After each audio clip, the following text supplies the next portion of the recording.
বরিশালে ডেঙ্গু আক্রান্তের সংখ্যা বাড়ছে। গেল ২৪ ঘন্টায় বরিশাল বিভাগে নতুন করে ১৩৬ জন আক্রান্ত হয়েছে। মৃতের সংখ্যা ১২ জনের ৮ জনই বরগুনার। এখনো পর্যন্ত শুধু সরকারি হাসপাতালে চিকিৎসা নিচ্ছেন ৪১৬ জন। বরিশাল শের-ই-বাংলা মেডিকেল কলেজ হাসপাতাল, সদর জেনারেল হাসপাতাল ও জেলার অন্যান্য সরকারি হাসপাতালগুলোতে এরা ভর্তি হয়ে চিকিৎসা নিচ্ছেন। অপরদিকে ১৩৬ জন আক্রান্তের মধ্যে ৭৬ জনই বরগুনার। এই তথ্য জানিয়েছেন বরিশাল স্বাস্থ্য অধিদপ্তর। এদিকে বরিশালে এখনো পর্যন্ত ৩ জন করোনা আক্রান্ত হয়েছে বলে জানান হাসপাতাল কর্তৃপক্ষ। এর মধ্যে ২ জনই বরিশাল সদর জেনারেল হাসপাতাল ও একজন বরিশাল আগৈলঝরার।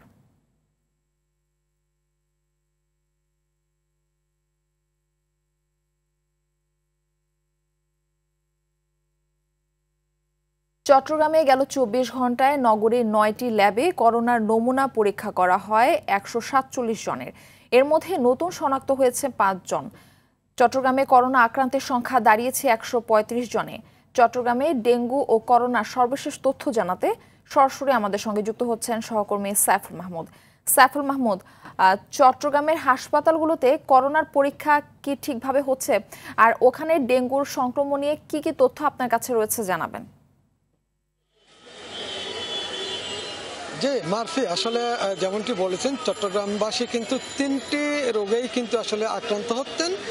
করোনা, ডেঙ্গু এবং চিকনগুনিয়া, এই ৩টি রোগ নিয়ে কিন্তু চট্টগ্রামবাসীকে এগিয়ে যেতে হচ্ছে। প্রশাসনের পক্ষ থেকে কিন্তু আসলে এই ৩টি রোগ নিধন করার জন্য কিন্তু বেশ কিছু পদক্ষেপ নিয়েছেন। চট্টগ্রাম সিটি কর্পোরেশনের পক্ষ থেকে ডেঙ্গু বন্ধ করার জন্য আসলে ৩ মাসের ক্র্যাশ প্রোগ্রাম হাতে নিয়েছেন। তিনি ৪১টি ওয়ার্ডে কিন্তু আসলে মশার ওষুধ ছিটাচ্ছেন। এরপরও কিন্তু আসলে সেরকম কোনো কাজ আসতেছে না এবং তিনি জানিয়েছেন যে এই ওষুধগুলো ছিটাচ্ছেন, আসলে সেই ওষুধগুলো দীর্ঘদিন ছিটানোর কারণে হয়তো মশা মারা যাচ্ছে না। এবং এর বাইরে তিনি কিন্তু গতকালকে একটি পদক্ষেপ নিয়েছেন। তিনি সিটি কর্পোরেশনের যে নির্বাহী ম্যাজিস্ট্রেট আছে তাদেরকে নির্দেশনা দিয়েছেন, কারো বাসা বাড়িতে ফুলের টপে যদি মশার লাভা পাওয়া যায় সাথে সাথে তাদেরকে জেল দিতে হবে এবং জরিমানা করতে হবে বলে তিনি নির্দেশ দিয়েছেন। সেই মোতাবেক কিন্তু নির্বাহী ম্যাজিস্ট্রেটরা কিন্তু আজকে সকাল থেকে কিন্তু বিভিন্ন জায়গায় পরিদর্শন করছেন এবং দেখছেন। গত শুধুমাত্র এই চলতি জুনে কিন্তু চট্টগ্রামে ডেঙ্গুতে আক্রান্ত হয়েছেন ১৬১ জন, যেটি ছিল গত মাসে মে মাসে ছিল ১১৬ জন। বোঝা যাচ্ছে গত মাসের তুলনায় এই মাসে প্রায় ৪০ থেকে ৪২ জন বেশি আক্রান্ত হয়েছেন এবং চলতি বছর আক্রান্ত হয়েছেন ডেঙ্গুতে ৪৩০ জনে। বোঝা যাচ্ছে আসলে আরও ২ মাস বাকি আছে। এই ২ মাসের মধ্যে আসলে কি পরিমাণ আক্রান্ত হবে বোঝা যাচ্ছে না এবং ডেঙ্গুতে মারা গেছেন এই পর্যন্ত ২ জন। অপরদিকে করোনাতে আক্রান্ত হয়েছেন চলতি বছর ১৩৫ জন, মারা গেছেন ৭ জন। এই ৭ জনের মধ্যে একজন শিশু কিশোর রয়েছে, ৩ জন পুরুষ, ৩ জন নারী রয়েছে এবং চট্টগ্রামে গত ২৪ ঘন্টাতে ৫ জন করোনা আক্রান্ত হয়েছেন। তবে যারা কিন্তু আক্রান্ত হচ্ছেন তাদেরকে হাসপাতালের পক্ষ থেকে কিন্তু সর্বোচ্চ সেবা দেওয়ার চেষ্টা করতেছেন বলে জানিয়েছেন চিকিৎসকরা। অপরদিকে চট্টগ্রামবাসী কিন্তু এখনো পর্যন্ত সচেতন নাই। তাদেরকে যে স্বাস্থ্যবিধির কথা বারবার বলা হচ্ছে সেই স্বাস্থ্যবিধি কিন্তু তারা মানছেন না।